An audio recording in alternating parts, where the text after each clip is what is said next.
Eis aqui o retrato simbólico do processo de independência do país, o famoso Grito do Ipiranga. Segundo livros didáticos, esse ato marcou a emancipação do território brasileiro, que passava de uma colônia de Portugal para uma nação independente. Em registros oficiais, o Brasil ganhou a independência em 7 de setembro de 1822, há 196 anos. Mas esse não foi um processo que aconteceu do dia para a noite, pelo contrário, foi motivado por inúmeros fatores externos e internos.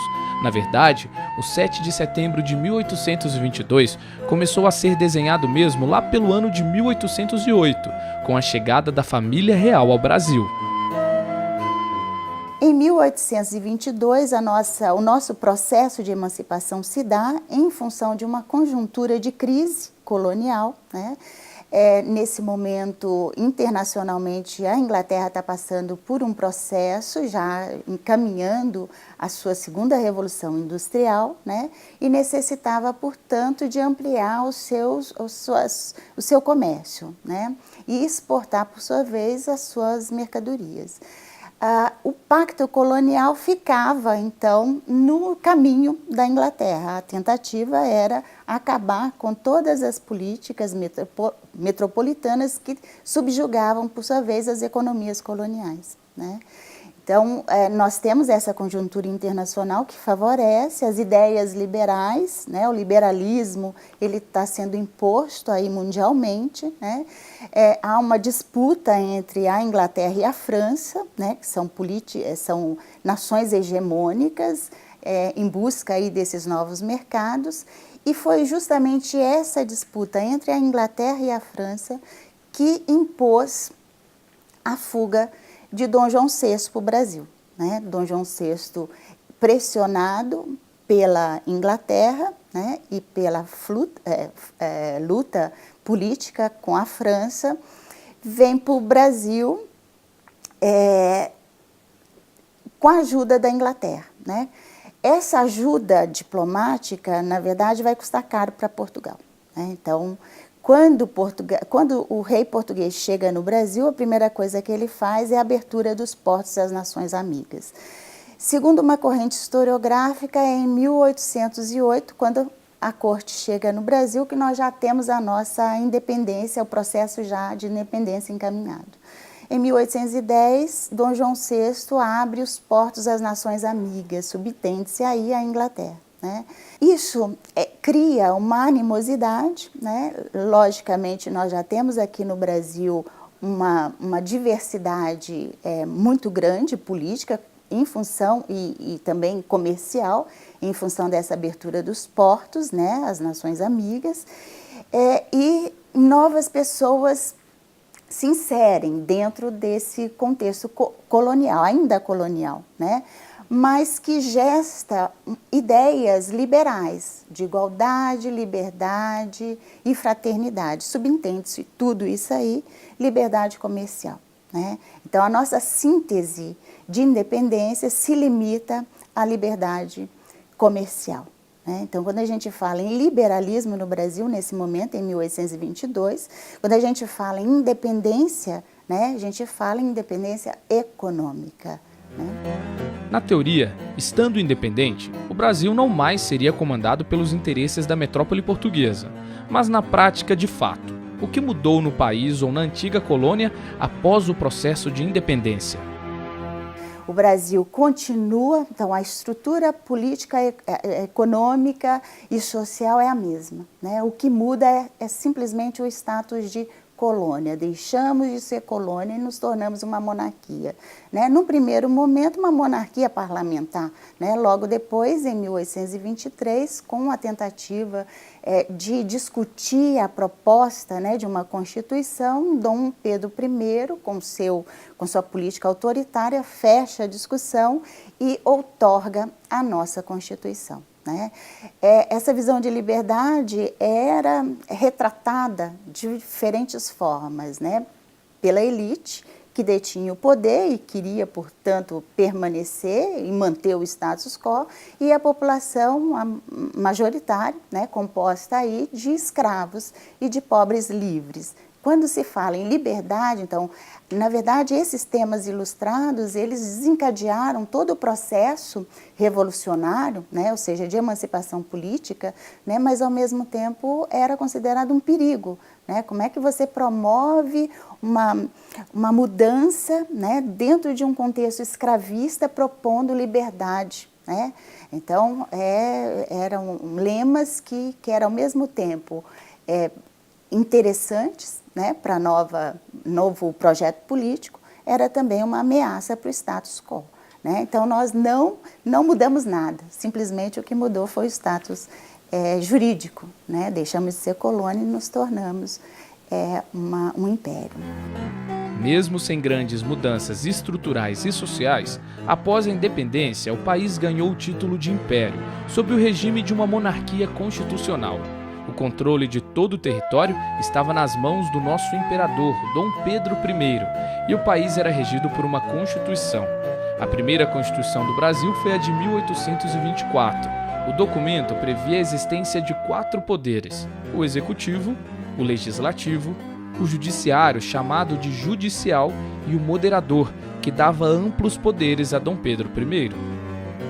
Essa Constituição, ela foi discutida, na verdade, fora do Brasil, né? Porque o medo era justamente a movimentação da população, sobretudo porque um processo de independência estava atrelado à construção ideológica dessa nação, ou seja, quem faz parte desse novo projeto, né, político.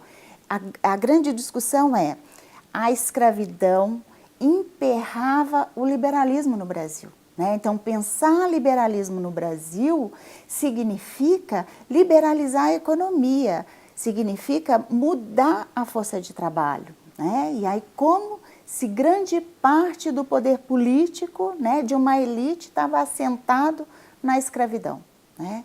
Então, em 1822, por isso que a nossa Constituição ela foi outorgada, a primeira Constituição foi outorgada, né, em função do debate que ela gerou, né? Então, em 1822, quando do processo de discussão, uma resolução, né, imperial dizia que era proibido qualquer tipo de manifestação popular nas ruas, né? Então, 2, 3 pessoas reunidas discutindo política que não fosse, né, do segmento político brasileiro hegemônico seria considerado crime, né? Ou seja, isso até hoje a gente convive com isso, né? Nós agora é que estamos aprendendo que nós temos direito também à participação política, a discutir política, né? Porque era proibido discutir política na rua, né? Em função desse medo, a revolta do Haiti, né? A tomada do poder pelos ex-escravos, né? Significava, na verdade, um receio de que a política aberta para todo mundo poderia reverter a situação. E Dom Pedro I, em função dessa política autoritária, centralista dele, ele criou o poder moderador, né, completamente autoritário, era ele que determinava tudo, embora houvesse uma representação de participação, né, política de outras categorias, mas era ele que mandava, né? É ele que colocava o ministério, é ele que elegia, né? Então, esse poder moderador, na verdade, era a tirania, a representação da tirania e da centralização política de Dom Pedro I.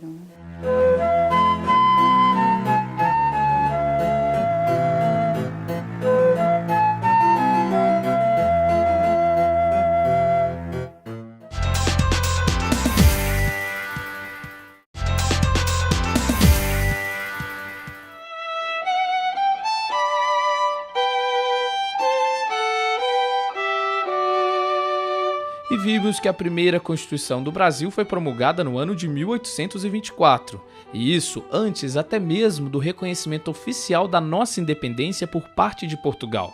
Nossa antiga metrópole só aceitou a emancipação do território brasileiro em agosto de 1825, quase 3 anos mais tarde. Por falar em reconhecimento tardio, como será que outras regiões do Brasil ficaram sabendo que a colônia havia se tornado um império? Será que a região de São José dos Campos, na época uma fazenda de gado, e outras cidades do Vale do Paraíba participaram da luta pela independência? Em 1822, São José dos Campos era uma vilazinha. Aliás, todas as outras cidades do Vale também eram vila nessa época. Acho que não existia nenhuma que fosse cidade. Mas São José era uma vilazinha, era, digamos, a vila mais pobre entre as outras existentes. Nós tivemos a nossa ascensão à vila no final do século XVIII, então até 1822 a vila era muitos poucos habitantes, com muito pouca repercussão. O próprio Vale do Paraíba nessa época ainda era muito pobre.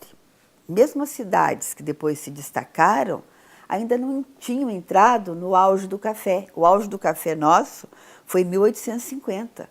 Em torno de 1820, o Vale estava começando a produzir café, estava entrando naquilo que seria, economicamente falando, a menina dos olhos da região, que foi o auge do café, mas estávamos entrando nesse processo.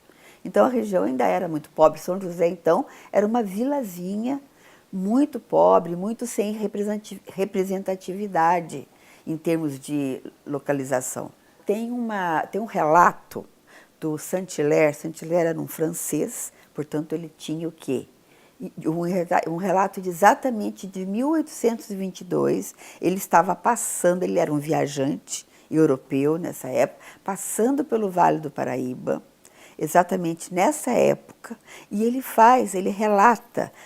relatava, ele era um botânico, naturalista, mas deixava também assim o seu parecer a respeito dos lugares em que ele visitava. E exatamente no momento da independência, ele está passando aqui pelo Vale e ele relata no seu escrito que ele ficou assim, abismado de ver como que o país estava se emancipando e as vilas da região não estavam tomando conhecimento disso. Ou seja, ninguém estava, de fato, participando. Isso é um relato, mas que de uma pessoa que tinha como memória a Revolução Francesa. Ele era um francês, então foi um outro contexto de participação, de morte, enfim, um contexto revolucionário, que foi o caso da Revolução Francesa, e que passa longe da nossa perspectiva. Então, ele fala isso, ele relata isso, né, nesses acontecimentos. Mas por menor ou inexistente que tenha sido a participação de São José e do Vale do Paraíba na nossa independência, é importante lembrar que durante todo esse processo nossa região já tinha uma política e uma administração próprias.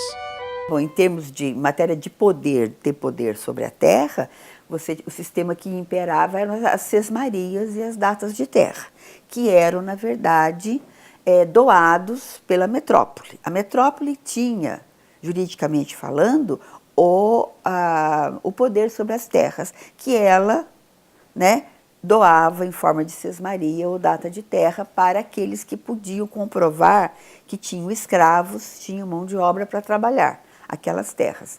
Agora, politicamente falando, o que as cidades tinham? As vilas, não só as cidades, mas as vilas, já tinham uma Câmara. Nós tínhamos a Câmara, tinham vereadores, que eram chamados de edilidade na época, né? E que, na verdade, eram os chamados homens bons, os mais prósperos, aqueles que tinham mais posses, que se candidatavam e que regiam. Não tinha a figura do prefeito, você não tinha essa figura do prefeito, você tem a Câmara. A Câmara tem essas reuniões, que vai, na verdade, por exemplo, fazer as infrações de postura, o código de postura, como que uma vila deveria deveria ter esse ou aquele procedimento diante do que estava acontecendo. Tudo isso era tramitado por atas de Câmara. Nós já temos os vereadores nesse momento. Ainda assim, foram necessários alguns bons anos até que São José dos Campos escrevesse na história do país a sua importância política e econômica. São José dos Campos, a projeção mesmo da cidade é com a industrialização, tecnologia. Eu entendo, e foi muito rápido e foi muito forte, né? São José dos Campos começa a ter essa projeção a partir de 1950, mesmo na época da tuberculose, ela começa a ter uma certa projeção para atrair o doente. Mas a projeção mesmo econômica e política é a partir da industrialização.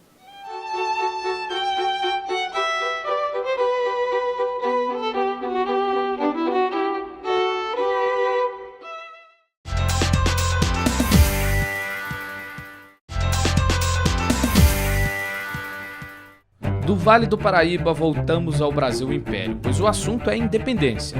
Sob esse contexto fica a reflexão. Qual o real significado da emancipação de um país? Esse processo nos torna de fato independentes?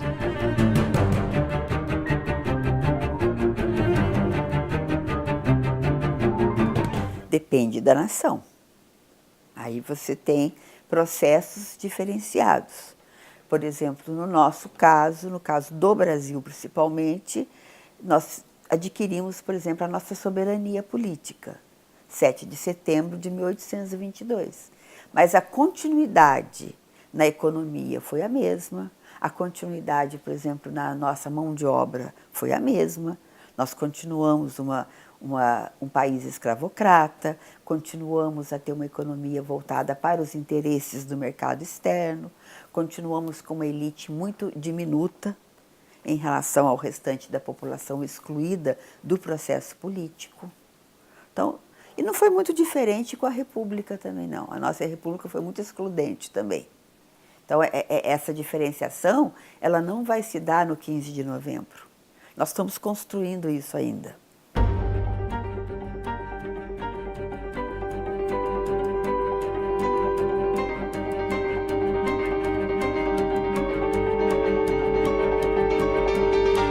Vale lembrar que a independência está interligada ao pertencimento de um povo à sua pátria, ao conceito de nacionalismo. Conceito que, de acordo com historiadores, mesmo após o Brasil se tornar independente, não fez parte integral da construção do nosso povo. Quando a gente fala em independência, a gente pensa em duas categorias que são fundamentais, ou dois conceitos, né? Estado e nação, né? Então, nós nos tornamos independentes em 1822, portanto, um Estado imperial, independente, emancipado politicamente, né? Mas nós não construímos em 1822 uma nação, né? Nós estamos ainda eu diria que nós estamos ainda em processo de construção dessa nação. E por quê?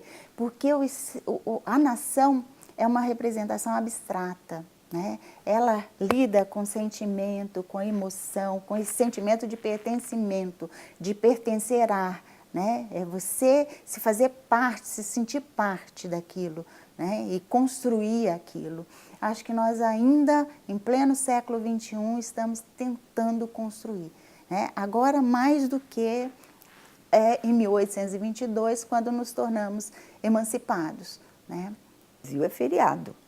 A ideia que se tem, ou é feriado. Muita gente não, eu já escutei isso na televisão, de gente que não sabia por que era feriado 7 de setembro. Não tinha ideia do que se tratava. Isso é uma realidade, infelizmente, né? É uma realidade. Esse pertencimento à nação é algo positivo, é algo que nós deveríamos continuar perseguindo, mas no sentido de nacionalidade, mas no sentido bom da questão, não no sentido exagerado, exacerbado, mas no sentido de que nós poderíamos criar uma nação em que as pessoas tivessem efetivamente seus direitos protegidos e sua participação efetivada, a ideia da inclusão. Eu acho que a ideia da inclusão é o que deveria nortear uma maior participação. Sendo assim, relembrar, entender e conhecer a nossa história e a constituição da nossa nação é também uma forma de pertencimento, de descoberta da identidade de um povo. Em outras palavras, é a definição de ser brasileiro.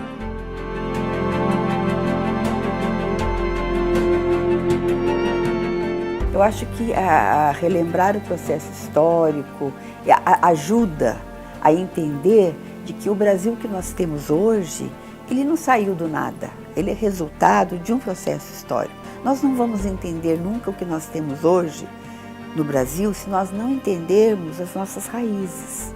Então é simplesmente fazer valer nosso direito, né, que nos é legítimo.